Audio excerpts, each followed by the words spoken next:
Okay, on to Collette Part 3. So in the first video, we talked about how to generate Soulstones and how to control the resource of the Soulstones and the control card.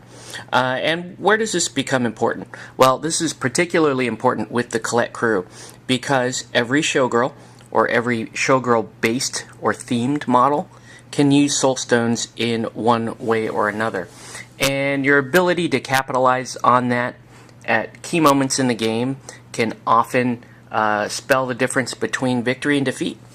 So let's go over that really quickly. We'll go model by model. So yes, even the lowliest dove, the mechanical dove, can use a Soulstone. Should point out that the mechanical dove can only cast one of Collette's spells via magical extension, which is Magician's Duel. But one thing a dove can do is it can use a Soulstone towards that casting. Do not confuse that with the dove being able to use Soulstones to pay for spells. So the dove cannot cast pretty much almost all of the other Collette spells for that reason, because Collette spells require a Soulstone, the main exception being magical extension. So the dove can use a Soulstone to cast magical extension.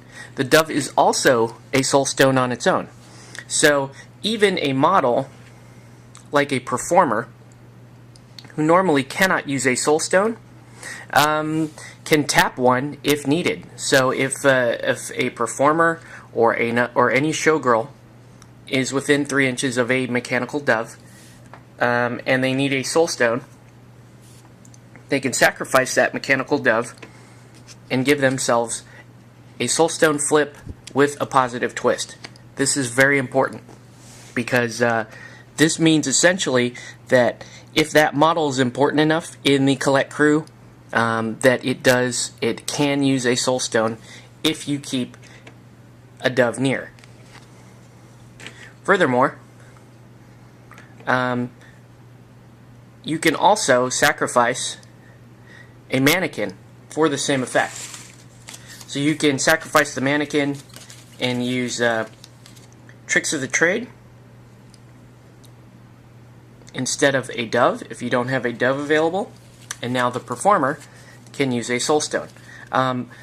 Note though, if you are sacrificing a mannequin to do that, you don't get the positive twist on your Soulstone flip. So that's the performer and the dove, who are probably the most rare use of Soulstones. In addition, Corfy, either singular or duet, and mannequins themselves can also use Soulstones. This is a 0 action for both models. The Corfy, it's going to be fairly common for you to do that every turn because singular you'll have instinctual, so you can do 2 zeros. One of them will typically be Soul Dancer, so that you can use it. And on the mannequin, that is also a 0 action. However, the mannequin, it's a little more rare because you will typically be using your 0 action to either link or companion. But it is an option. I personally haven't encountered a situation where I needed a mannequin to use a Soulstone, but it's just a nice little option.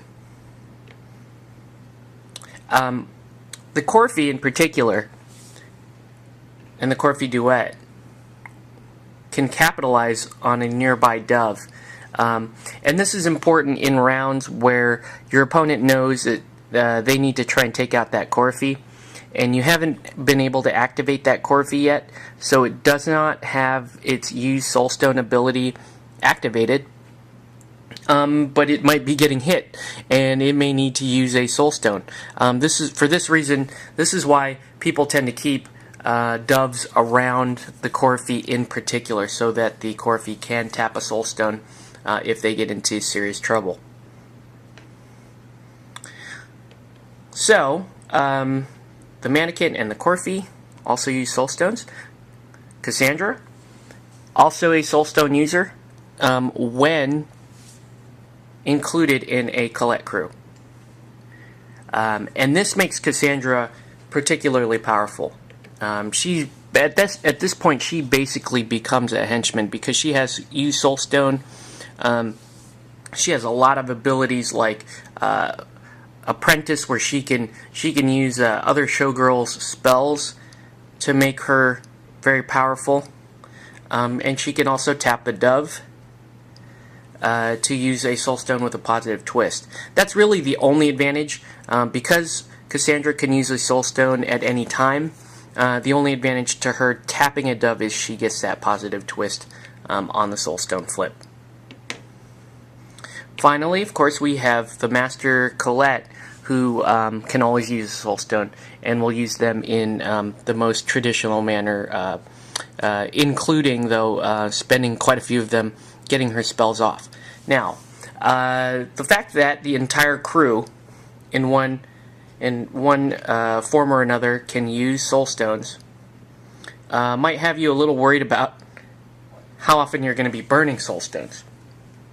True, the entire crew can use Soulstones, but you're going to have to run a priority with how you generate them, like I said in the first video, and how you spend them. It's just a great little extra piece of versatility added to the crew. Now, just some general notes on using Soulstones. Using Soulstones is great when you do need that all-powerful spell to go off, or you need that attack to land. That's a great use of a Soulstone. Occasionally you can use them for turn.